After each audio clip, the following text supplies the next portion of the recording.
महाराष्ट्रात तब्बल 1.8 लाख कोटींची गुंतवणूक आलेली आहे आणि सरकारचा दावा आहे त्यातून 47,000 नोकऱ्या निर्माण होतील। ही फक्त आकडेवारी नाही तर राज्याच्या औद्योगिक धोरणावरचा मोठा खेळ आहे। नमस्कार मंडळी, मी कृतिका आणि तुम्ही बघत आहात ट्रेंडी गप्पा। आज आपण या गुंतवणुकीचा अर्थ, त्यामागचा धोरण आणि आपल्यासारख्या नागरिकांचा यातून काय फायदा होणार आहे हे सविस्तर समजून घेणार आहोत। मुख्यमंत्री देवेंद्र फडणवीस यांच्या उपस्थितीमध्ये Reliance, Adani, Lodha, MGSA reality, Polyplex अशा मोठमोठ्या कंपन्यांसोबत सामंजस्य करार झाले। या प्रकल्पामध्ये माहिती तंत्रज्ञान, अन्न प्रक्रिया, लॉजिस्टिक हब्स, उत्पादन आणि विशेष म्हणजे डेटा सेंटर्स यांचा समावेश आहे। सरकार हे एवढं का करतंय? कारण महाराष्ट्राचे startup, entrepreneurship and innovation policy 2025 सांगते राज्याला डेटा इकॉनॉमिक्सचं हब बनवायचं आहे।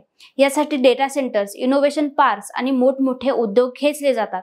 एम्प्लॉयमेंट लिंक इन्सेंटिव्हज यामुळे जास्त नोकऱ्या देणाऱ्या कंपन्यांचा जास्त लाभ मिळतो। यातलं महत्त्वाचं म्हणजे सरकार फक्त मुंबई पुण्यापुरतच मर्यादित राहायचं नाही म्हणतंय। या गुंतवणुकीचा काही हिस्सा विदर्भ, मराठवाडा आणि उत्तर महाराष्ट्रात जाणार आहे।